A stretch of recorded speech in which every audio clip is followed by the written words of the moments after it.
Voilà, Nora. Concentrez-vous sur la langue que vous comprenez le mieux. Si vous comprenez mieux le moré, concentrez-vous sur la moréphone. Si vous comprenez mieux le français, concentrez-vous sur celui qui parle en français. Ainsi, nous prenons nos Bibles et nous ouvrons dans Jean au chapitre 16, le verset 13. Jean, chapitre verset L'évangile selon Jean au chapitre 16, Jean chapitre le verset 13 seulement.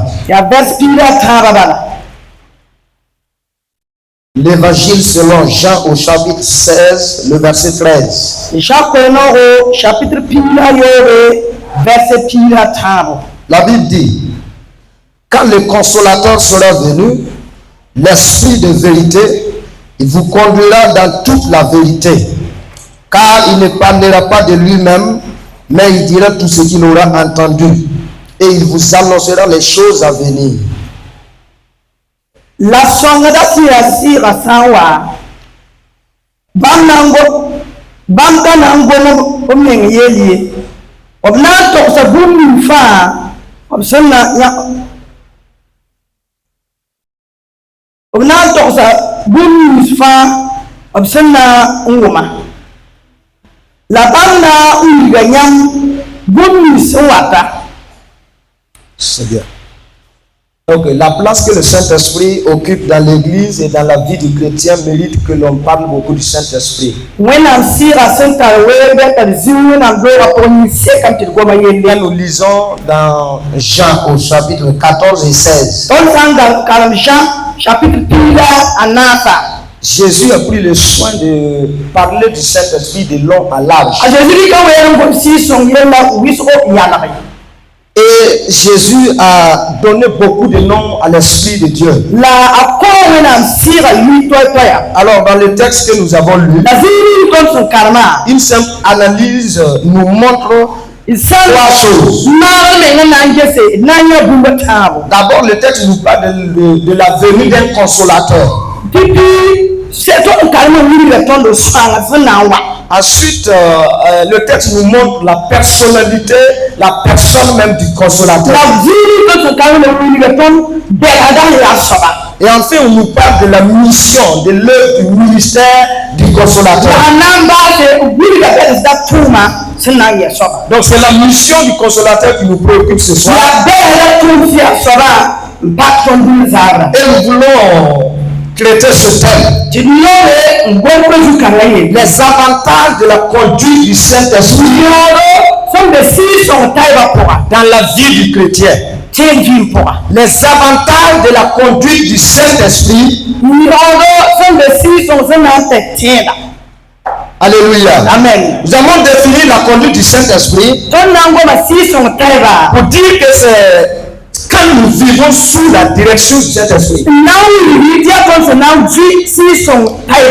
Quand notre vie est inspirée par l'Esprit de Dieu. Quand nous marchons conformément à la volonté de Dieu. Un exemple clé dans la parole de Dieu se trouve dans Actes au chapitre 16. À partir du verset 6, la Bible nous relate l'histoire de l'apôtre Paul. Dans ce tournoi missionnaire, il a tenté de rentrer dans certaines contrées pour prêcher la bonne nouvelle. Mais la Bible nous dit que l'Esprit de Dieu l'en a empêché. Alors, en se soumettant à la voix de l'Esprit, l'apôtre Paul sera amené par l'Esprit de Dieu à Macédoine où la parole avait besoin d'être prêchée. Alors, que se passe-t-il quand un chrétien marche selon l'Esprit? Quel est ce rôle, quel est le rôle de l'Esprit dans notre marche? Nous ne serons pas en mesure de tout parler, mais nous avons un objectif ce soir. Ce but est d'encourager chaque chrétien de céder à l'Esprit de Dieu la place qu'il doit avoir dans sa vie. C'est de donner au Saint-Esprit la place qu'il doit avoir dans sa vie. C'est de donner à l'Esprit de Dieu la place qu'il doit avoir dans chaque cœur. Alors j'aimerais m'adresser à 5 catégories de personnes ce soir. La première catégorie de personnes, ce sont des gens qui tentent en vain d'abandonner le péché. La deuxième catégorie de personnes, ce sont des gens qui traversent des moments douloureux. Et la troisième catégorie, ce sont des gens qui attendent quelque chose de Dieu pour l'accomplissement des plans de Dieu dans leur vie. La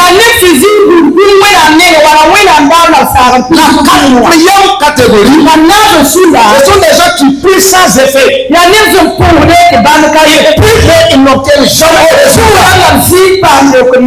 Et la cinquième catégorie, ce sont des gens qui doivent faire des choix. Ils doivent prendre des décisions dans leur famille, dans l'église, dans le ministère, dans le service. Ils ont besoin de prendre des décisions, mais ils ne savent pas faire. Alors quand vous m'écoutez ce soir, je prie que le Saint-Esprit à travers moi puisse vous indiquer qu'est-ce qu'il faut faire. Alors nous allons retenir ce qui suit. Quand le Saint-Esprit conduit le chrétien, il a la victoire sur la tentation et sur les épreuves de la vie. Ensuite le Saint-Esprit dirige le chrétien vers l'entrée dans le plan et la vision de Dieu. Et enfin, la direction du Saint-Esprit est de prière efficace. Nous allons prendre le premier point. La conduite du Saint-Esprit nous permet d'avoir la victoire sur la tentation et sur les épreuves de la vie. Alors, selon les dictionnaires, la tentation peut être définie comme un mouvement intérieur qui nous excite à pécher. C'est une séduction à faire du mal. Quand nous prenons l'exemple des premiers hommes, Adam et Ève, ils ont été tentés de manger l'arbre défendu. Et que dans l'épreuve, elle dessine un malheur.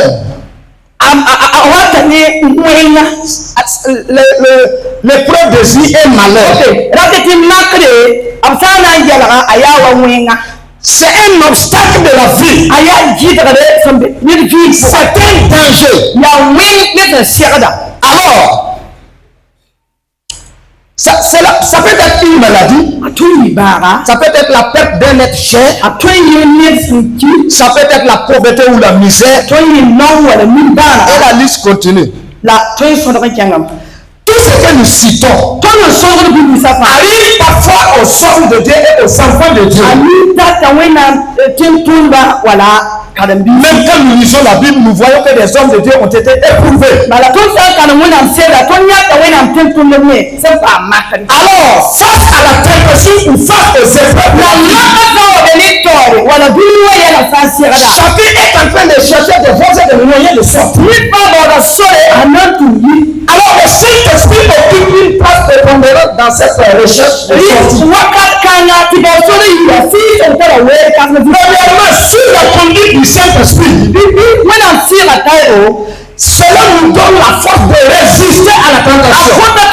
Deuxièmement, le Saint-Esprit, quand le Saint-Esprit nous conduit, nous avons des ordres de la chair. Et enfin, le Saint-Esprit nous soutient dans la traversation des épreuves. Quand nous lisons dans Matthieu au chapitre 4, la Bible nous dit que Jésus fut emmené dans le désert par l'Esprit de Dieu pour être tenté par le diable.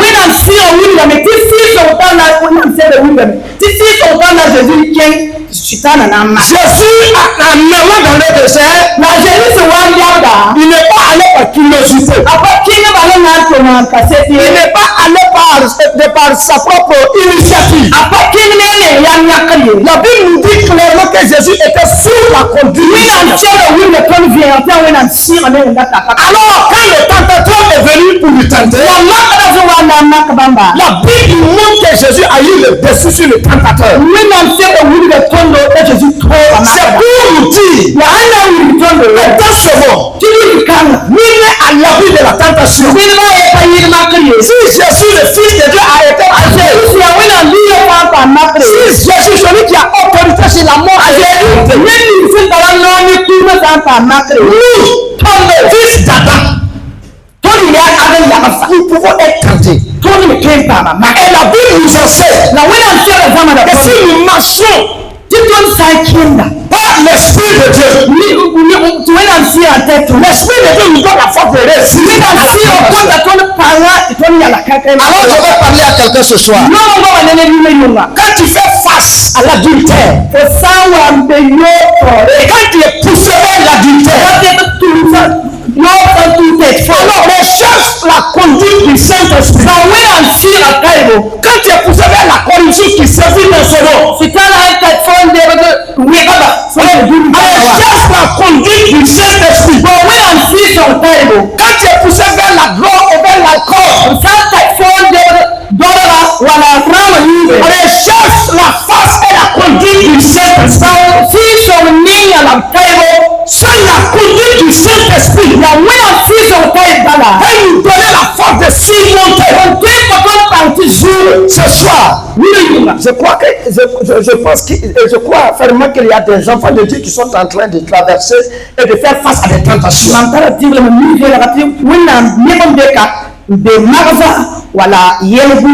Comme Jésus. Si nous voulons avoir la victoire, invoquons le Saint-Esprit dans notre vie. Menons notre vie selon les directives du Saint-Esprit.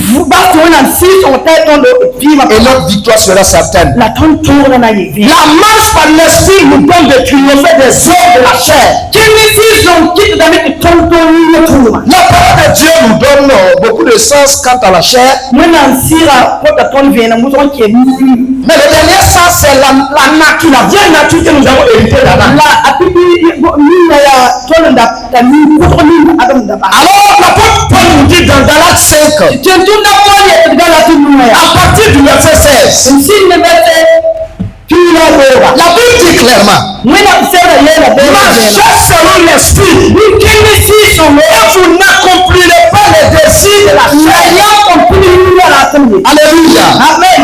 La Bible veut nous dire que si nous voulons dompter notre chair, si nous voulons dominer la chair, si nous voulons commander notre être à obéir à Dieu, il faut se laisser diriger par l'Esprit. Des fois, nous-mêmes, nous ne sommes absolument capables de rien. Mais si le Saint-Esprit est en nous, nous conduit, ainsi, nous sommes capables de dompter notre vieille nature.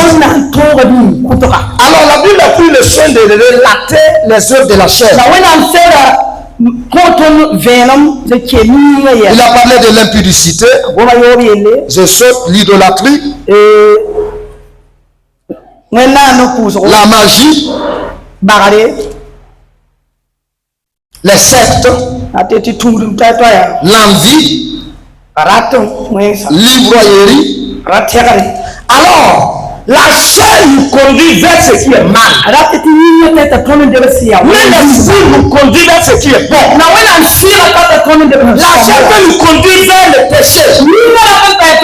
Mais l'esprit va nous conduire vers la sainteté. La chair peut nous conduire vers la division. Mais l'esprit va nous conduire vers l'unité. La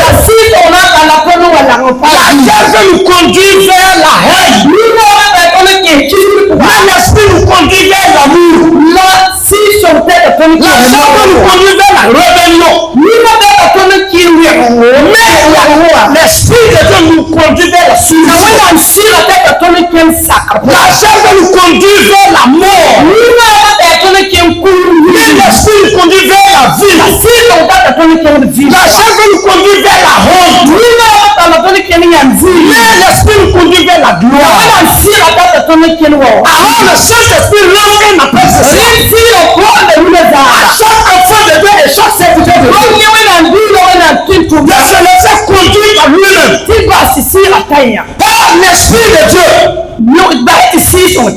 Par l'Esprit de Dieu, nous pouvons mener une vie de sainteté. Sans lui, sans le Saint-Esprit, sans sa conduite, sans sa direction, nous ne sommes absolument capables de rien. Alors que chaque enfant de Dieu se donne au Saint-Esprit face aux épreuves de cette vie. Le Saint-Esprit nous donne du soutien. Quand nous lisons dans Philippiens 1 verset 19, l'apôtre dit, car je sais que cela tournera à mon salut.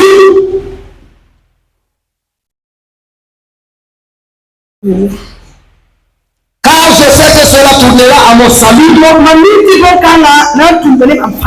Grâce à vos prières et à l'assistance de l'Esprit. Grâce à vos prières et à l'assistance du Saint-Esprit. J'avais déjà défini les épreuves. Il n'y a personne ici ce soir qui n'a rien qui le brise. Il n'y a personne ici ce soir qui n'a rien qui le hante. Il n'y a personne ici ce soir qui n'a rien qui l'humilie, qui le déçoit. C'est ça l'épreuve. C'est qui t'a nourri. C'est qui t'amène à l'amener. C'est ça l'épreuve. Mais laissez-moi vous dire, même des croyants Dieu dans la Bible ont été éprouvés. Même des croyants Dieu. Si vous parlez d'Abraham, il a été éprouvé. Si vous parlez de Job, il a été éprouvé. Et même si vous parlez de Jésus de Nazareth. Donc, apparemment, les épreuves sont indispensables dans la vie. Indispensable, incontournable. Donc, face à ces épreuves, la Bible nous dit que c'est l'assistance du Saint-Esprit qui peut nous donner la victoire. Je vais parler à quelqu'un ce soir. Toi, tu es éprouvé par une maladie. Même si la maladie est inguérissable, il faut rechercher la conduite du Saint-Esprit. Toi, tu as perdu beaucoup de membres de ta famille. Tu es en train de pleurer constamment à cause du départ de ces membres. Recherche la conduite du Saint-Esprit. Toi qui es éprouvé par un foyer vacillant, il est grand de rechercher la conduite du Saint-Esprit. Toi qui es éprouvé par un manque d'emploi, par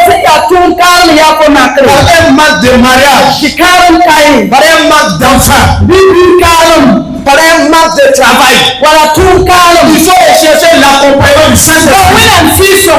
Toi qui connais un nourrisseur menacé. Toi qui connais un service menacé. Toi qui connais des projets qui échouent à chaque fois. Mon frère, ma soeur, c'est le temps de rechercher la conduite du Saint-Esprit. Recherche l'assistance du Saint-Esprit. À ce pareil temps. C'est un temps dans lequel il faut être réconforté par l'Esprit de Dieu. Et vous savez que la Bible appelle le Saint-Esprit le consolateur. C'est lui qui donne le réconfort. C'est lui qui galvanise. C'est lui qui remonte le moral. Quand tu t'es abaissé les bras, le Saint-Esprit est là pour te remonter le moral. On prend souvent l'exemple de l'armée romaine. Quand ils partent en guerre, il y a un homme spécial pour galvaniser la troupe. Et même quand l'ennemi prend le dessus sur l'armée romaine, ce homme est capable de remonter le moral de la troupe. Armée romaine. Romains soldats, vous êtes forts. Vous avez déjà vaincu. Considérez les médailles que vous avez. Vous êtes plus fort que l'ennemi. Allez sur avec force. Vous allez vaincre. Vos femmes vous atteignent. Vos femmes vous atteignent. Vos enfants vous atteignent. Toute la vie vous attend. Allez-y. Ne vous découragez pas. Il remonte le moral. Il faut courage jusqu'à ce que la troupe n'emporte. C'est l'œuvre du Saint-Esprit dans nos vies. Quand je suis trop courageux, le Saint-Esprit est capable de me dire, lève-toi, va avec force, Ambo.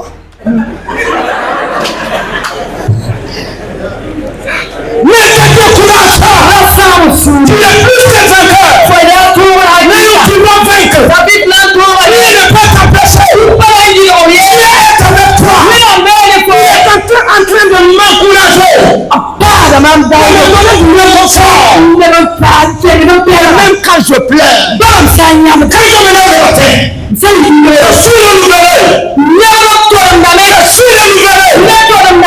renouvelé. Je suis renouvelé. Je suis capable de dire encore. Je suis plus que vainqueur. C'est lui qui m'a appelé. Je suis plus que vainqueur. C'est lui qui m'a choisi. Je vais dire à quelque chose. Quel que soit ce que tu traverses, si tu acceptes ce choix de donner entièrement ta vie à l'Esprit de Dieu et de dire au Saint-Esprit de te conduire, je suis sûr et certain que les larmes vont cesser ce soir. Les larmes vont cesser ce soir. Les larmes vont cesser ce soir. Les larmes vont cesser ce soir. Le Saint-Esprit est là. À nos côtés. Nous prenons le réconfort. Nous ne sommes pas seuls. Arrête de pleurer. Et de dire que tu es seul. Arrête de pleurer. Et de dire que tu es solitaire, que tu es abandonné. Le Saint-Esprit est là. Que le Saint-Esprit nous aide. Au nom de Jésus. Du Saint-Esprit nous emmène à entrer dans le plan et le souci de Dieu. Ici, je vais rapidement pour parler de la vie de Joseph. La Bible nous dit un jour, Pharaon a eu à prophétiser sur la vie de Joseph. Dans Genèse 41, Pharaon a dit, trouverions-nous un homme comme celui-ci ayant en lui l'Esprit de Dieu? Pourtant, quand nous lisons la vie de Joseph, Joseph acclame apporté beaucoup d'étapes. Avant que Pharaon ne dise ses termes. Quand nous prenons sa vie, Joseph a eu des rêves qu'il a raconté à ses frères et à ses parents. Et ces dires ont tourné à mal sur la vie de Joseph. Et Joseph a été vendu comme esclave. Joseph a été abandonné. Joseph a été esclave dans la maison de Potiphar. Puis il a été en prison. Dans toutes ces étapes, l'esprit de Dieu conduisait Joseph. Jusqu'au jour où Pharaon lui-même a dit, nous n'allons pas trouver un autre homme à qui l'esprit de Dieu est ici. Pour la preuve, quand Joseph était conduit par l'esprit de Dieu, dans ce qu'il traversait, dans ce qu'il suivait, puisque Dieu avait un plan, puisque Dieu avait un objectif, Dieu avait une vision. Voilà pourquoi il a pris le soin de révéler ça. Il lui dit, tu seras chef. Tu seras chef. Malgré tout, malgré les épreuves, le Saint-Esprit en conduisant Joseph l'a amené un jour à entrer dans la vision de Dieu. Le Saint-Esprit a conduit Joseph pas à pas. Il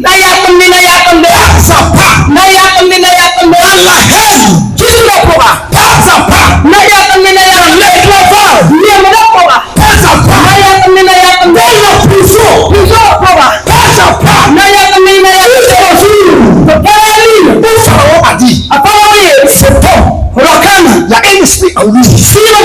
C'est l'esprit de Dieu. Joseph a été conduit par l'esprit de Dieu jusqu'à entrer dans le plan de la vision de Dieu. Alléluia. Amen. Quand nous sommes conduits par l'esprit de Dieu, à un raison est sans effet.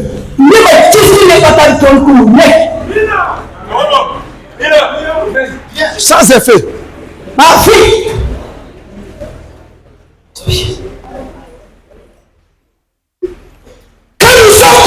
Par l'esprit de Dieu, la mort prématurée nous contrôle. Oui. De tondo. Alléluia. Et tu ne pas avant ton temps, nous contrôle. Alléluia. Amen. Si l'esprit de Dieu nous conduit, on nous pousse.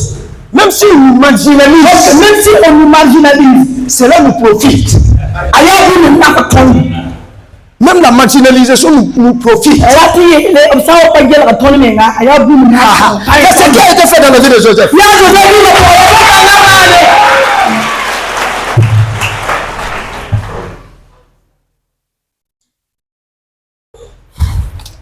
Que Dieu nous amène dans sa vision. Que le Saint-Esprit nous conduise. Que le Saint-Esprit nous dirige. Que le Saint-Esprit nous emmène pas à pas. Jusqu'à ce que nous entrons dans le plan de Dieu. C'est ce que l'Esprit de Dieu a fait aux enfants d'Israël. Quand ils sortaient d'Égypte, la Bible nous dit, dans Exode 13, il y avait une lion au-dessus de la tête qui les conduisait de jour comme de nuit et qui les amenait vers le Canaan.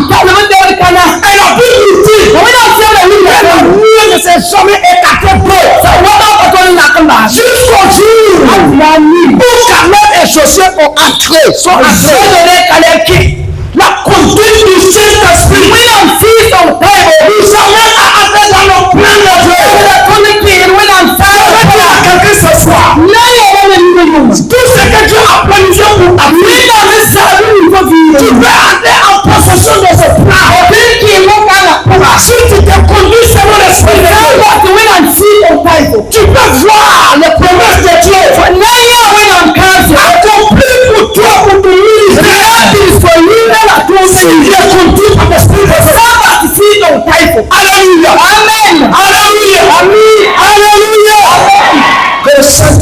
conduise. Vous savez, nous sommes des héritiers de Dieu. Nous sommes des héritiers de Dieu. Des héritiers de Dieu. Je n'ai pas dit co-héritier. Oh. Nous sommes des héritiers de Dieu.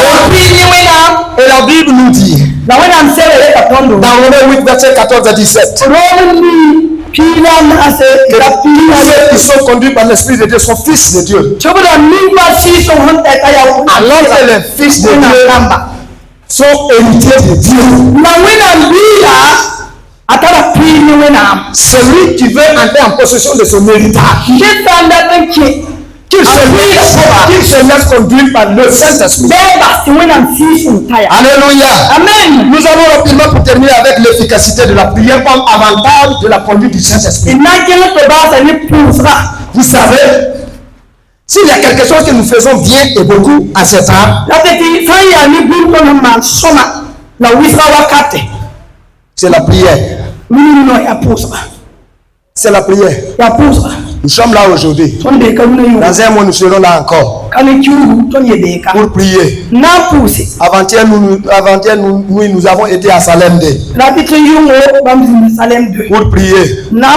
La semaine dernière, nous avons été à Guaragui pour prier.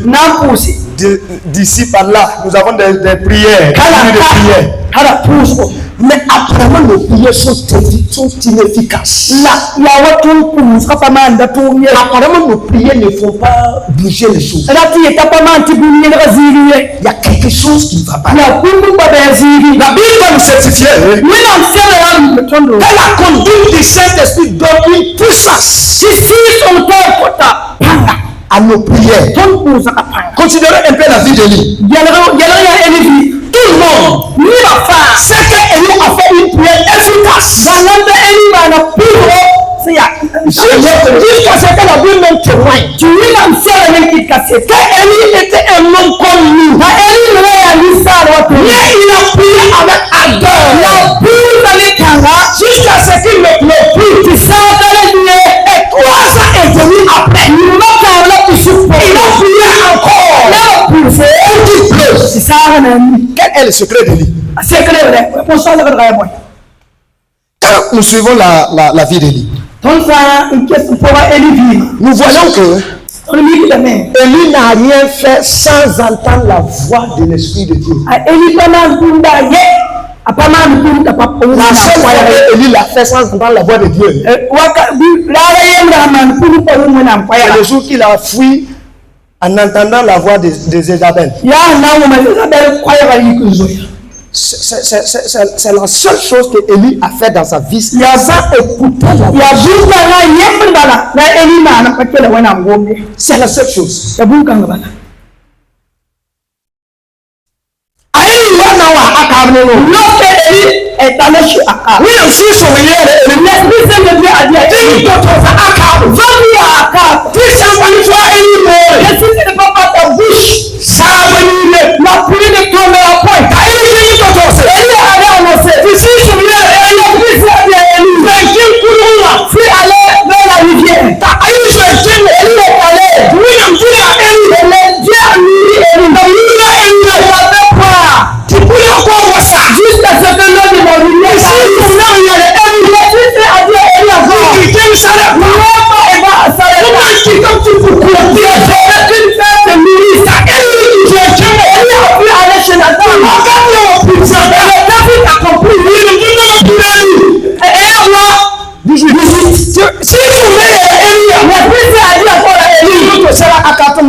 Ils t'ont dit, Élie. Nous voulons être comme Élie, D'ailleurs, on va dire aussi son croyant. mais nous n'écoutons pas la voix du Saint-Esprit. On dit la voix pour prier. Écoutez, il y a quelque chose. Il y a une foi à suivre.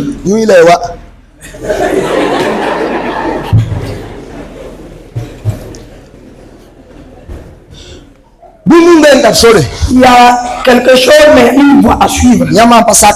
Si vous n'obéissez pas, bon, ceux qui savent parler disent que ça ne bouge pas. Alléluia. Amen. Nous allons terminer en disant, l'Esprit de Dieu qui est en nous et qui nous conduit pendant la prière.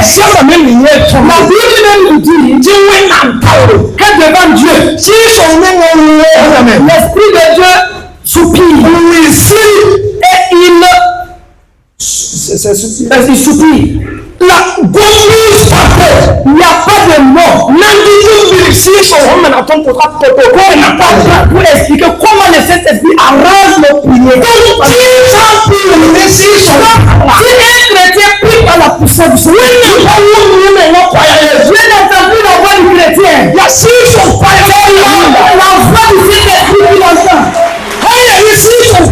Si c'est pas la puissance du Seigneur,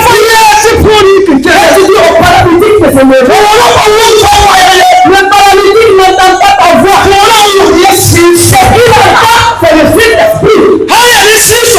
Si c'est pas la puissance du Seigneur, nous ordonnons aux démons de s'en aller. Ils connaissent la voix du Saint-Esprit. Et c'est obligé qu'ils partent. Ce soir, j'aimerais demander à toutes les choses. Je sais que nous avons des problèmes. Et nous pleurons devant Dieu pour les choses. Je sais que nous avons des soucis. Je sais que nous avons des pardons. Mais j'aimerais que tout est chacun. Prions par la puissance du Saint-Esprit. Prions par la puissance du Saint-Esprit. Par la puissance du Saint-Esprit.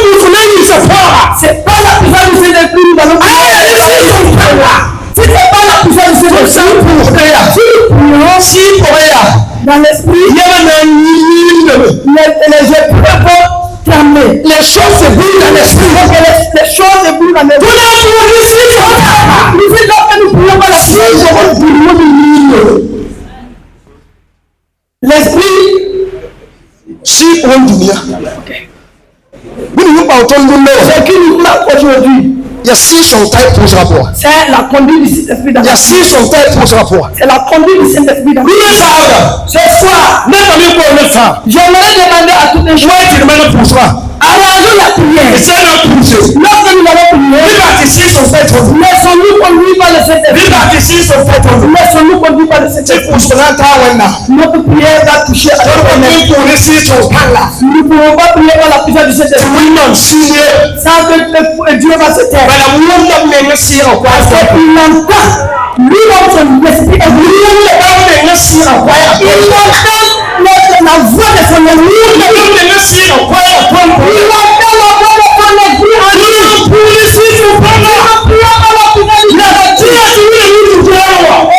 Dieu va se lever sur son trône. C'est obligé. Il veut le monde qui est méchant. Et l'esprit de Dieu. Au nom de Jésus. Que Dieu nous bénisse. Nous avons parlé des avantages de la conduite.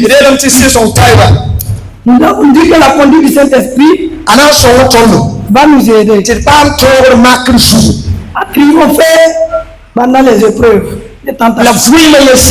Les épreuves et la tentation. La conduite du Saint-Esprit va nous aider à entrer dans le plan et la vision de Dieu. La conduite du Saint-Esprit va nous aider afin que notre prière soit efficace et qu'elle ne porte plus. Dieu nous aide. Au nom de Jésus. Amen.